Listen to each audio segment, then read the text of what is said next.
Alright guys, what we got here, what you're going to need is a big stainless steel soup pot,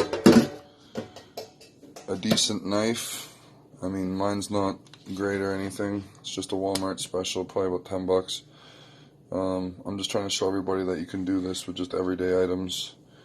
I gotta wash these watermarks off the knife, just washed it. Anyway, just make sure that when you get a knife, you got a sharpener on it, doesn't really matter.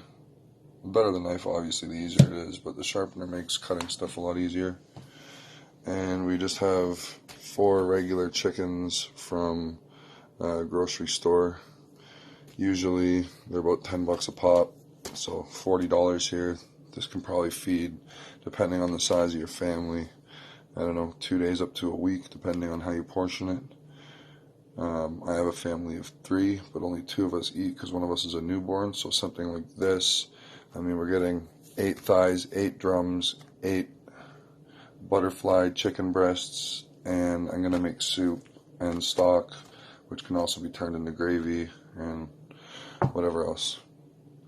But if you guys have a connection or you get like a local butcher, these things can go anywhere from like 3 to 5 bucks a pop, make it even cheaper. Alright, so the next step here, we got the chicken in the fridge. So one of the most important things with chicken is you don't want to keep it out too long. You want to keep it at a cool temperature. Foodborne illnesses is very easy to get on chicken if it's not treated properly. So I know I have a lot of chef friends and things on my list, but basically the first thing they teach you in school before you ever touch a knife is something fresh called mise en place, which means everything in its proper place. So with chicken, it makes the job a lot easier to handle when everything is already laid out and put where it's supposed to be. So with chicken, I have the chicken on a cutting board. We have the knife sharpened. We have a positive pile, and we have a negative pile. We have a cleaned out sink that's been sterilized. Important also, the water's already been ran, so there's warm water in here ready to go. Just for washing, the soap's available, and we got a hand towel out. So everything is in its proper place. Alright, so what I mean by a positive and a negative pile is when you're breaking down meats with the intention to make some sort of broth or stock as your end result. What I mean is the positive tray will have all of the fully butchered pieces like you would get in a grocery store or at a butcher, and everything else, all the bones, the skin, the fat, the trimmings, little pieces of chicken, everything else goes into here. Because when you boil this out, the flavor from all of that is what transfers into the water, and that's where the flavor comes from. Alright, so the first step, get a real sharp knife. You want to take your chicken and slice it down the back of both legs. Take all this fat, cut in the middle here so you have your chicken like this. All this stuff, you can get it off, goes in the negative pile again, remember. Put your fingers in here, get all the skin off. With these chicken breasts, it's just easier to find the line that runs down the back once the skin is off. Give her a good tear. If you want to use your knife to get some of it, you can do that too. Just be careful, even I just nicked it, so just be mindful. Alright, so all this here, this is all the fat that I was talking about. Once you get it off, all this is eventually going to go in the negative pile too. So the chicken has a bone that runs down its back here. And keep in mind, I'm no professional. I've just done this by trial and error over years. You're going to want to find that bone. And you're going to just slowly cut down the back. Turns to cartilage near the end. See that white spot there? Drag the knife up. Here's where the wishbone is. And again, the fact that I'm making soup with these after, I'm not so disappointed that I'm leaving a bit of the meat on. There's a bone in here that you're going to have to watch out for. You want to get on the upper side of that. And follow it through. And then from here, cut it through. There you go. Again, there's probably a bunch of people watching this telling me I'm just butchering this thing, but that's okay. So there's your boneless chicken breast. The bottom here is what they call a tenderloin. So a lot of people will take these off. That's what they make their chicken strips out of. And then this is alright. But all this stuff here, you want to clean it up at the end. We'll just put it off to the side to begin with. So I'm going to go ahead and do this other side here. Stop it. Alright, so this is what your chicken's going to look like when your two breasts are off. You got your two boneless chicken breasts here, your two tenderloins. So what you want to do is you're going to want to find that membrane that's connecting that. Careful with the knife cutting backwards, you're not really supposed to cut back towards yourself. But you're going to want to cut that membrane out, so your chicken's going to look like this. So from this point you can snap the spinal cord, it breaks right in half. Take your knife and really cut right through. It's just easier to work with. And it's all preference, but the way you get it in the store, your thighs and your drums are going to keep the skin on them. So I prefer to keep the skin on them. So from here, like I said, I'm not too disappointed there's some chicken left on here because I have a purpose for that later. So here we got the wings. You're going to want to cut up into the armpit area there, just so that it's exposed. There you go, it's popped out. You take your knife and just carve away the rest. So there's a drum and a flat. We're going to deal with those later. So do it again on this side. Cut all that away. There's the joint. I actually cut right to the joint that time. So again, we got a drum and a flat. Deal with that later. A positive. So all this here, that's all going to go in your negative pile. So for the back end, we're going to cut off all this fat, extra skin, negative pile. Fat, extra skin, negative pile. So any of these extra bones, anything that's in the way, we can get rid of those. We're all going to strain this after. So what you want to do is you want to feel the chicken. You can see the bottom of his rib cage here. You're going to put your knife in there and try to just go with the bottom of the rib cage. You'll see a bone in there. Once you get there, crack it. It's severed. There's your drum and thigh, and put that on the positive side. Again, for this side, we're going to find that rib cage, which is back here. Knife on an angle, slanted under the rib cage. I'm just going to cut till we find that joint. I got it first try. And we're going to follow through. And you got your drum and your thigh. Positive, and we're left with that. A little bit of chicken on there, but I got a purpose for that later. We'll get to that later in the video. And that goes in the negative. Alright, so here we have the finished chicken here. So I'm just going to break down one of each piece. Again, all this extra white here is all fat. You just want to run your knife gently on an angle over it, slowly tearing it away. And then all this will go into your negative pile. And again, just on an angle, you're going to cut all that away. Just cleaning this up so it looks a little bit better. Again, on this side, pieces there. And then it's preference what you do from this point, but I like to butterfly my chicken just for portioning and depending on how you want to cook it. It cooks faster and you can get a little bit more out of it. So what you're going to do is you're going to take the fat part of your chicken, and whatever way you cut, I cut with my right hand. So basically you're going to bring it to the front of your cutting board, and the knife has to run parallel like this down the chicken. And what you're doing basically is you're going to cut not all the way through it. Just going to switch sides here. So you start with the heel of your knife, you got it started. You don't want to go quite all the way through. And then just watch your hand. You're kind of putting the pressure down, letting the knife run through. There's your butterfly chicken. You take the heel of your knife, slowly, just gently like that. So now when you grill it, that'll fit on a bun better. If you want to stuff it, we can close it back up, seal it shut. So there's lots of things we can do with this now. And again, if you're going to make chicken fingers, just cut her into strips. And again, that'll match pretty much what the tenderloin looks like, so you have an even consistency if you choose to make chicken fingers. Alright, so there's one butterfly. The next we're going to do is we're going to do the drum and the thigh. So basically, you want to find that joint there. You put your knife, the heel in there, you're going to try to expose it. Slowly, slowly, slowly. You'll find it by feel. It's this white cartilage here you're trying to get in between. So it's actually up a little bit higher there. We're going to put it in there and cut through. Okay, so now we have a drum. We'll leave the skin on. And we have a chicken thigh, one bone in it.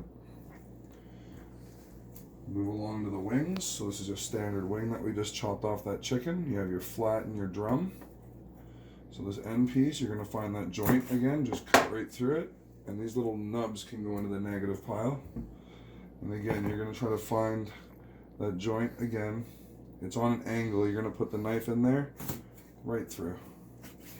So there you have a drum and a flat. So that's only the one side of the chicken. You got a drum, a flat, a butterfly chicken, a drum, a thigh, and a tenderloin. So 4 chickens, we'll times that by 8. Alright, so once you're all done, this is what it's going to look like. We have the 8 breasts, the 8 thigh and legs, the 8 wings, and the 8 tenderloins back here. And then over here, we have all the skin, the rib cages, everything else we're not going to use here. So I'm going to break all this down even further, and in case there's any scraps from that, like all of this here, this is all extra fat. We're going to trim all this off, and we're going to add it to the negative pile here. So I'm going to go ahead and start doing that, and then I'll show you what the next step is here with the negative pile. Alright, so this is the final product here. We have 8 butterfly chickens. I used all those tenderloins just to chop up into chunks. We can use that for a stir fry or quesadillas or something like that. I'll freeze it like that. It's probably about close to a pound of chicken tenderloin chunks. We have 8 wings that were cut in half, so there's 16 wings here. I mean, depending on your family or what you want these for, 16 wings is, I don't know, enough for 2 regular sized people, or that's 2 pounds of wings right there.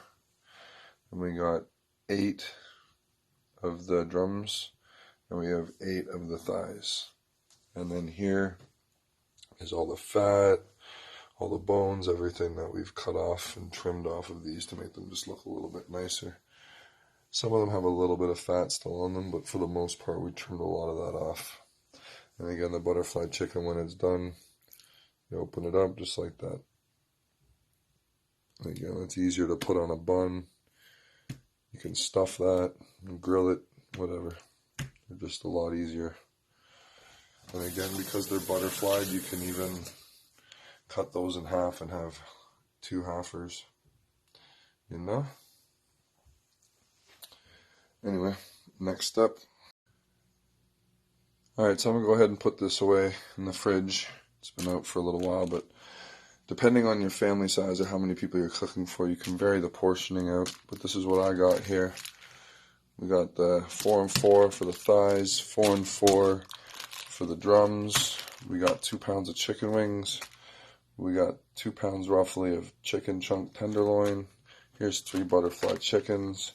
And then I've left 5 out because I'm going to do another instructional video on how to make cordon bleu, but there's 5 of them there. So like I said, depending on your family, with my family this works best because we have 2 adults that are eating. So I mean, if I'm home by myself, boom, there's 4 right there, that's 1. If my fiance is home with me, we can do 2 drums, or we can do a drum and thigh, or we can do, you know, cut these into 6, or, you know what I mean, we can add that to cake. Like, there's just so many variations depending on how many people you're cooking for. But I mean, this is just 4 chickens, and for us this is 1, 2, 3, 4, 5, 6, 7, at least 8 different meals here, not including the soup that we're going to make. And then we can keep some of this to make some gravies for the chicken. If you want to do poutine, fries, whatever, you have the option to do that anytime because you have the chicken stock now just at will in your freezer. But yeah, this is basically what it all breaks down to in the end. Hope you've enjoyed the process. I'm going to go ahead and throw this in the freezer just so it stays temperature, so there's no germs growing on any of it. But yeah, there you have it. Alright, so with your stock, here's all the scraps that we've accumulated from breaking down the chicken. So we have all of our bones, our skin, our fat, all the little end pieces are all in here. Everything that wasn't butchered down into proper pieces, everything's in here. And there's a little bit of meat still on some of that chicken, but that's okay because at the end of the day, when we go ahead to make our soup from this, I'm going to be picking that chicken off of there. So, first step you want to do when you have all your scrap in the pot here is we're just going to turn it on medium high on the stove. Between 6 and 7 is good. Now, some people, depending on the meat and what you're sauteing to start your process with your soup, some people will tell you to put butter or oil or something in there to start the process with, but chicken and pork are pretty greasy to begin with, and I got a trick for getting the burnt stuff off the bottom after that I'll show you. So yeah, you hear that starting to fire up in there. Go ahead and get a good sear on all this. The difference between a white and a brown stock when it comes to poultry is the amount of searing time that it has in the pot. So if I was to just put water in this now and start to boil it, sure, it would start to turn darker as it cooked, but the actual broth wouldn't be as dark. So the first step we're going to do here is we're basically just going to start burning all that fat in here and getting a good flavor. Most of cooking is with your senses. So you hear it, it's starting to act up, so that's the first good thing. Next thing, you're probably going to start smelling it. And then after that, you're going to start seeing it. Seeing everything start sizzling to the bottom. Alright, so there's all the oil starting to get to the bottom there. And as those oils accumulate in the bottom, you're going to get a better smell. But that's going to start frying that chicken up. Alright, so go ahead and let that fry.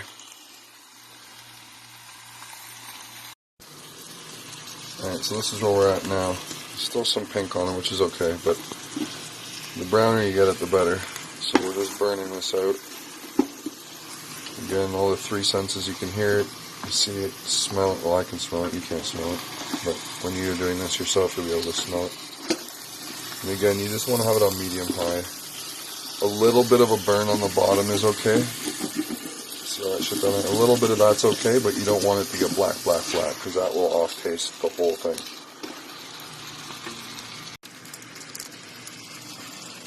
Alright, so when I said cooking, you cook with your senses. I don't really follow a recipe or anything, but this is what I mean by that. So when you're cooking this, all this steam, you'll be able to smell that.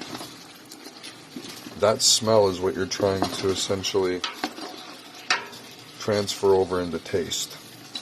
So what you want to do is all these little pieces of skin and stuff that get stuck to the bottom, and go up to the trusty cabinet. Talked about this in other videos before, but since we're using a white meat like fish, pork, chicken, we're going to stick to the white wine. If we do beef and red meat, such like that, we would use a red wine. So we're going to grab the white wine. Excuse me. Again, I'm just doing this to eye. Just a little splash in there.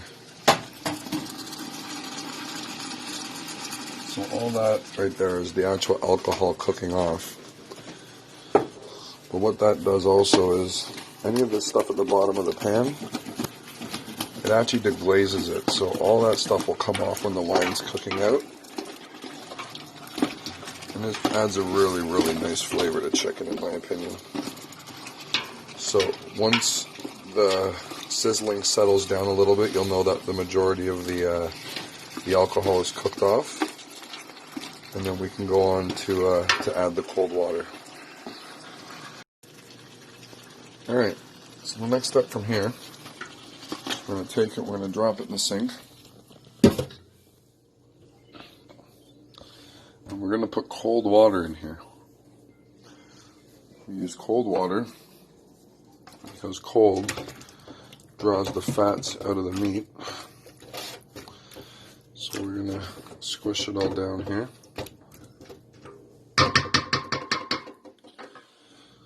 And then we're gonna put cold water in here just till it covers about 2 or 3 inches above where the chicken's sitting in the pot here.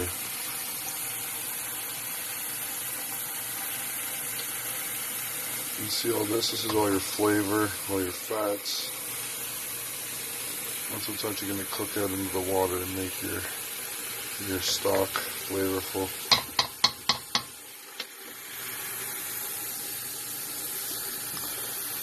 So once we get this filled, we're going to move it back over to the stove.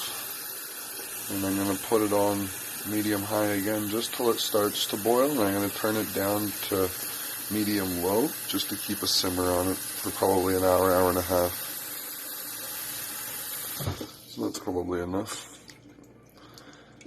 Don't worry, if you put a little bit too much water in here, you can always correct it because well, through the process of science, the boiling will evaporate the water, leaving less and less as time goes on, and that's the idea of the stock. You're adding the water, and as it reduces, the same amount of flavor is stuck in less amount of liquid. So, back over to the stovetop for this, and we'll see you in an hour, hour and a half. So this stock is just about ready. It's been boiling for almost 2 hours here. As you'll see on the side, that's where it started from, and it's reduced a couple inches there, so all that flavor is trapped in there. So what I'm going to do now is I'm just going to turn this off and let it cool down to almost room temperature. I'm going to strain it, and then I'm going to put the chicken and the stock separate in the fridge, and then I'll get back at it tomorrow when it's both cooled down and easier to work with. Alright, so it's a day later. We've let the stock sit overnight. I prefer to do that just so, a couple reasons. First off, the flavor can get in there a lot nicer. What we have here is this is all the fat that builds up on the top when it starts to get cool.